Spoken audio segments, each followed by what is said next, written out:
Good morning, students. I am Neeta Sharma from Lyall Public School, Bikaner, your Hindi teacher. आज हम कक्षा 8वीं हिंदी व्याकरण एवं रचना में पाठ 25 समुच्चय बोधक यानी कि योजक पढ़ने जा रहे हैं। अव्यय के हमने 5 भेदों को पढ़ा था, क्रिया विशेषण, समुच्चय बोधक, संबंध बोधक, विस्मयादि बोधक और निपात। तो हमने क्रिया विशेषण को पढ़ लिया था, संबंध बोधक को पढ़ लिया था। अब हम पढ़ते हैं समुच्चय बोधक, जिसको कि हम क्या कहते हैं, योजक चिन्ह। अंग्रेजी में इसको कंजक्शन बोलते हैं। देखिए, सुभाष और गांधी ने आजादी की लड़ाई लड़ी। थोड़ा सा ध्यान दीजिए कि सुभाष और गांधी दोनों के लिए हम एक चीज यानी जो उन्होंने क्रिया की थी वो उनके लिए कॉमन है, यानी आजादी की लड़ाई लड़ी थी दोनों ने। तो जो क्रिया है वो दोनों के लिए क्या है, कॉमन है। तो सुभाष और गांधी और का हम यूज में लेंगे। अब देखिए नेक्स्ट अपने पास जो वाक्य है वो आप ध्यान से देखिएगा। केला या आम, क्या लेंगे आप, केला या आम। केला और तो नहीं लगाया आपने, अथवा भी लगा सकते थे, या अथवा या फिर या। तो यहाँ पर हमें जब ऑप्शन दिए हुए होते हैं तो या और या फिर अथवा का यूज में लेते हैं। निम्नलिखित वाक्यों को ध्यान से पढ़िए तथा रंगीन शब्दों पर विशेष ध्यान दीजिए। देखिए, घनश्याम और जनेश्वर पक्के मित्र हैं। घनश्याम और जनेश्वर पक्के मित्र है, दोनों आपस में मित्र हैं। तो दोनों के लिए एक ही बात कही जा रही है, इसलिए और का यूज हो रहा है। पहले पढ़ लो फिर थोड़ा विश्राम कर लेना। अब यहाँ पर दो क्रिया आ रही है, पहले पूर्वकालिक क्रिया है और बाद में नेक्स्ट जो क्रिया है। तो पहले पढ़ लो, थोड़ा विश्राम कर लेना। पढ़ने के बाद में क्या करना है, फिर थोड़ा विश्राम करना है। तो दो क्रियाएं हैं, इसलिए यहाँ पर फिर का यूज हुआ है।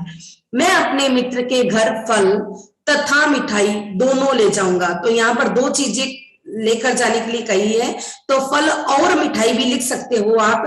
तो फल तथा मिठाई, यहाँ पर क्रिया के बारे में नहीं, यहाँ पर वस्तु के बारे में कहा गया है। नेक्स्ट, यदि आप परिश्रम करेंगे तो सफलता अवश्य प्राप्त होगी। ये वाक्य आपके पढ़े हुए हैं पहले से कि एक वाक्य जब दूसरे वाक्य पे डिपेंड होंगे तो यदि वाले शब्द अपने आएंगे। तो यदि आप परिश्रम करेंगे तो, यदि और तो सफलता अवश्य प्राप्त होगी। जो आलसी हैं वे कैसे सफल होंगे, नरेंद्र ने बताया। अब नरेंद्र ने क्या बताया कि उसे आजकल बुखार आ रहा है। अब आप हमेशा छोटी की और बड़ी की में कंफ्यूजन होते हैं कुछ बच्चे, तो वो ध्यान रखिएगा। नरेंद्र ने बताया, क्या बताया कि उसे आजकल बहुत बुखार है। तो यहाँ पर आपके जहां पर कंजक्शन का यूज होता है वहां पर छोटी की का यूज होएगा।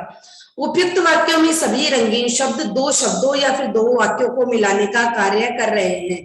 अब मैंने सिर्फ आपको कोशाग्री ने जब बताया कि दो शब्दों को मिलाने का, तो जब वाक्य के अंदर शब्द आ जाते हैं तब उनको मिलाने का काम वो कर रहे हैं, इसलिए हम वाक्यों को, शब्द को ज्यादा इंपॉर्टेंट दे रहे हैं।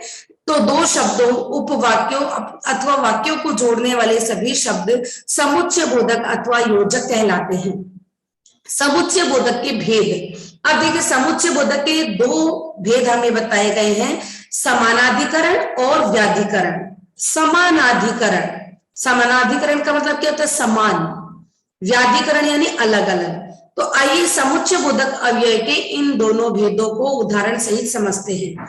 देखिए, समानाधिकरण समुच्चय बोधक, जो अव्यय पद दो या दो से अधिक समान पदबंधों, उपवाक्यों अथवा वाक्यों को परस्पर जोड़ते हैं, वे समानाधिकरण समुच्चय बोधक अव्यय कहलाते हैं। जैसे मैं और आनंद दोनों भाई हैं। अब देखिए समानाधिकरण क्यों है, क्योंकि दोनों के बारे में एक ही बात कही गई है कि तो वे दोनों भाई हैं।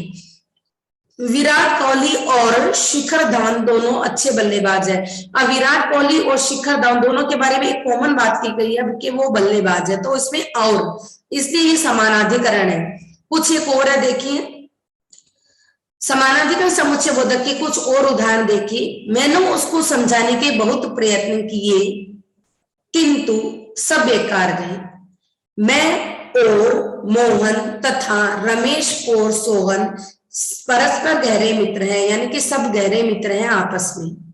न तुम मेरा कुछ बिगाड़ सकोगे और न तुम्हारे घर वाले। मुझे लगता है, यानी यहाँ पर क्रिया एक ही दी गई है, बिगाड़ना, कुछ ना बिगाड़ना।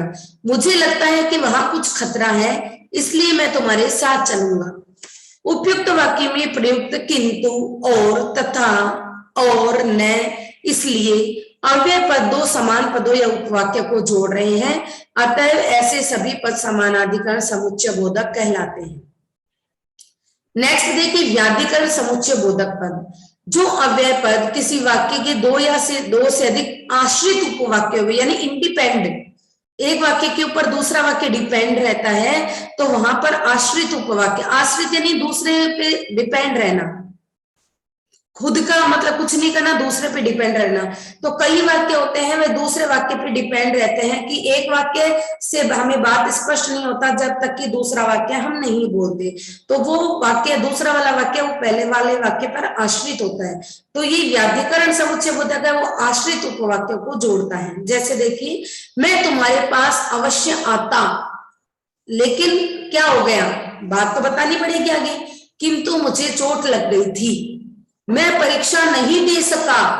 अब आगे रीजन भी तो मांग रहे हैं, क्योंकि मैं बीमार था। यानी एक वाक्य दूसरे वाक्य पे डिपेंड चल रहा है। नेक्स्ट देखिए, वह आज विद्यालय नहीं आया, अब रीजन पता चल रहा है, क्योंकि वह छत से गिर गया है। अब वह घर चला गया, किस लिए, ताकि कुछ आराम कर सके। यद्यपि उसने जी जान से दौड़ लगाई, लेकिन क्या हुआ, तो भी सफलता प्राप्त नहीं कर पाया। ये छोटा सा चैप्टर था हमारा समुच्चय बोधक का। अब हम इसके बुक एक्सरसाइज करते हैं, सभी ध्यान से देखिएगा।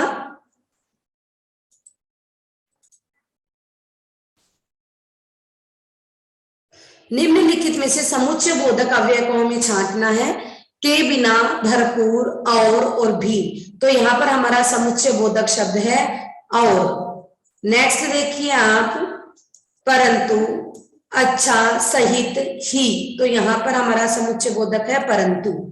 तक, की, अपना, तो यहां पर है हमारा समुच्चय बोधक की। नेक्स्ट देखिए, क्योंकि, क्या, क्यों, इस, तो क्योंकि हमारा समुच्चय बोधक है हम, अन्यथा, बढ़िया, बहुत, तो अन्यथा भी हमारा समुच्चय बोधक है। वह, नहीं, ताकि, बिना, तो यहां पर ताकि हमारा समुच्चय बोधक है। ओह, भर, समेत, तथा हमारा समुच्चय बोधक है। हाय, तो, एवं भी हमारा समुच्चय बोधक है। तो ये हमने समुच्चय बोधक को आइडेंटिफाई किया है। नेक्स्ट हम देखते हैं ये वाले वाक्य कि इन वाक्यों में कौन सा कंजक्शन है और उसको हमें कैसे वाक्य को अपने शब्दों में लिखना है। तो आप इसको ऐसे भी लिख सकते हो कि हमें अपने मित्रों और साथियों के साथ मिलजुल कर रहना चाहिए और झगड़ना नहीं चाहिए। अब घर जाओ और आराम करो, अब तुम घर चले जाओ और पढ़ाई करो। वह अभी अपने घर चला गया ताकि कल के लिए कुछ पढ़ सके। वह बहुत तेज भागा ताकि वह समय से पहुंच सके। तुम इस बार 80% अंक प्राप्त नहीं कर सकोगे क्योंकि इस बार तुमने अपेक्षित परिश्रम नहीं किया।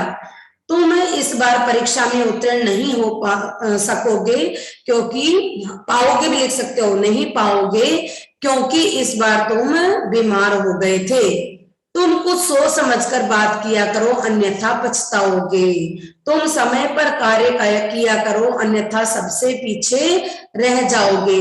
तो ये समुच्चय बोधक का हमारा पाठ यहीं पर समाप्त होता है। आज की कक्षा में हम इतना ही पढ़ेंगे। नेक्स्ट कक्षा में हम पढ़ेंगे विस्मयादि बोधक और निपात का चैप्टर। धन्यवाद।